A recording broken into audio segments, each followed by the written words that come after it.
এখানে নিয়ে নিয়েছি বড় সাইজের গলদা, এটাকে আমি দানা শুদ্ধই রেখে দিয়েছি। আর এটা বড়, সবথেকে বড়, বাকি এইগুলো মাঝারি সাইজের। মোট 6টা গলদা নিয়েছি।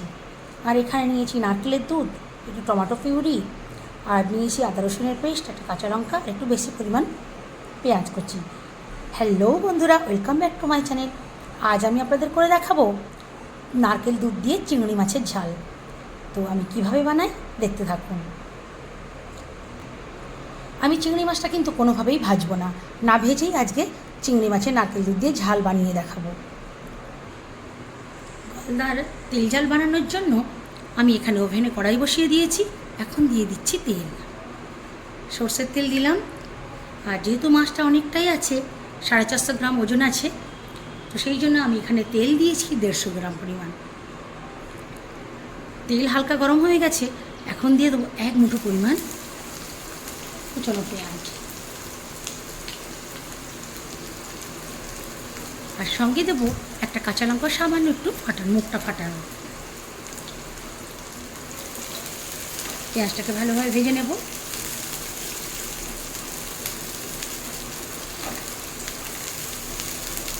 আমার কাছে মনে হয় চিংড়ি মাছ ভাজলে শুধুমাত্র কালারটাই চেঞ্জ হয়, আর কিছুই হয় না। প্রথমে পেঁয়াজটাকে ভালোভাবে ভেজে নেব। পেঁয়াজটা আবারও একটু নাড়িয়ে ভেজে দিচ্ছি।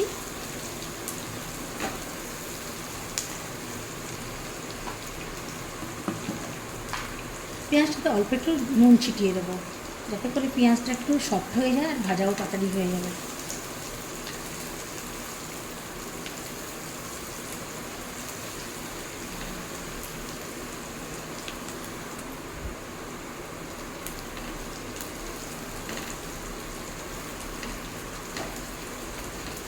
পেঁয়াজটা অনেকটা, সেই জন্য ভাজতে একটু সময় লাগছে। তবে পেঁয়াজটা ভালোভাবে না ভাজা হলে রান্না করাটা ভালো হবে না।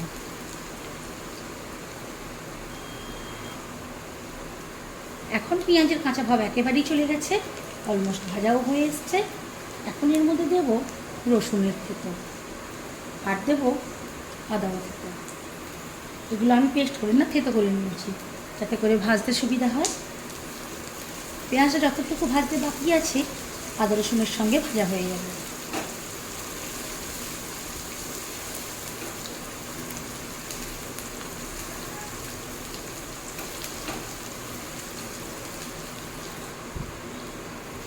আবারও ভালোভাবে নাড়িয়ে দিচ্ছি। আদা রসুনের সুন্দর একটা স্মেল বেরিয়েছে, আর কালারটা অলরেডি চেঞ্জ হয়ে যাচ্ছে। আরও একটু ভেজে নেব। আদা রসুন পেঁয়াজ ভালো মতো ভাজা হয়ে গেছে। এখন এর মধ্যে দিয়ে দেবো টমেটো পিউরি। এটা একটু ভেজে নেব। এবারে ফ্লেমটাকে হাই থেকে মিডিয়াম টু লোতে করে দেবো।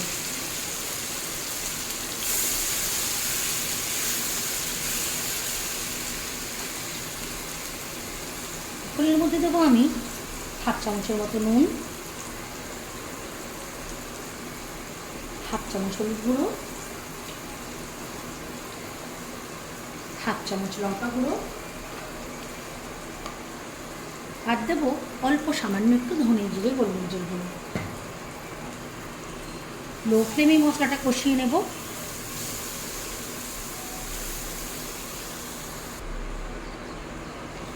মশলা খুব ভালো মতো কষানো হয়ে গেছে।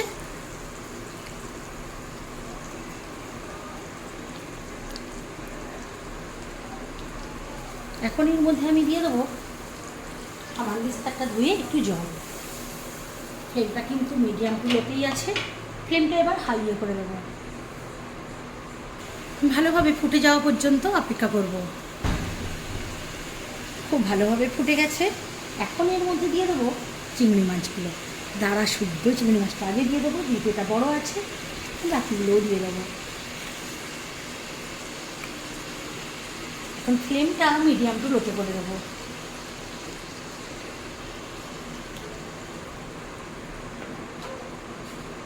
ঢাকা দিয়ে মিনিট 5 হতে দেব। 5 মিনিট বলেছিলাম বন্ধুরা, কিন্তু 3 মিনিট পর ফিরে আসলাম। 3 মিনিট পর দেখুন কীভাবে ফুটছে, কিন্তু আমি মাছটাকে এবার উল্টিয়ে দেবো। এটা তো ডালপালা শুদ্ধ আছে, ওটাতে একটু অসুবিধা হবে, আর তাও চেষ্টা করব।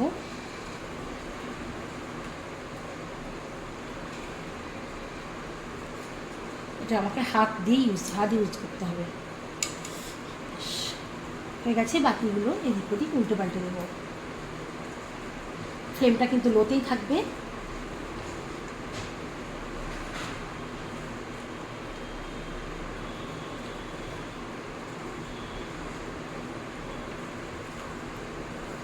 আবারও ঢাকা দিয়ে 2 মিনিট হতে দেবো।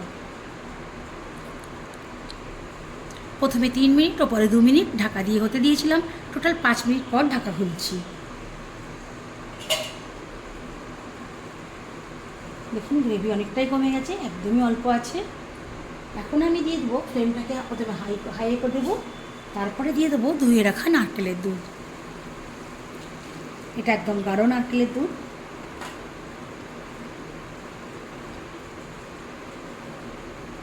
ফ্লেমটা কিন্তু এখন হাইয়ে দেওয়া আছে।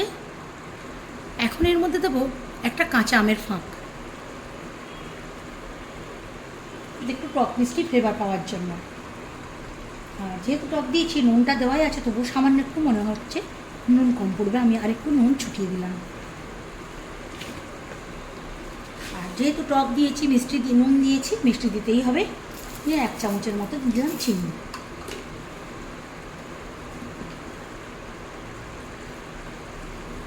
চিনিটা একটু ভালো করে মিশিয়ে দেবো।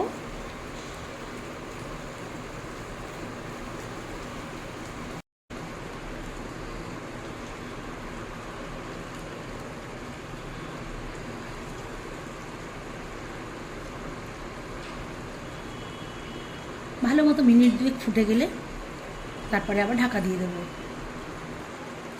মিনিট 2 খুব ভালোভাবে ফুটে গেছে। এখন আমি ঢাকা দিয়ে দেবো। ফ্লেমটা কিন্তু হাইতেই থাকবে।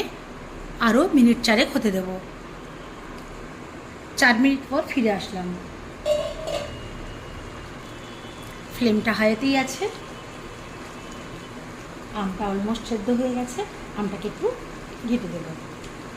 আমটা মিশিয়ে দিলে এই টকের ফ্লেভারটা সব দিকটা ছড়িয়ে যাবে।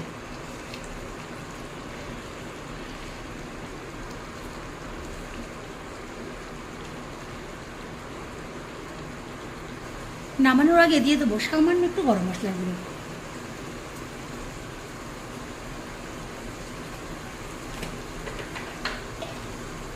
আর ভালো ফ্লেভার পেতে 1/2 চামচ গাওয়া ঘি। এগুলো কিন্তু অপশনাল, আপনারা চাইলে এটা স্কিপ করতে পারেন। আমার কাছে এর ফ্লেভারটা ভালো লাগে, তাই আমি ইউজ করছি। আর খেতে বন্ধুরা অসাধারণ লাগবে, সেই জন্যই আপনাদের সঙ্গে শেয়ার করা।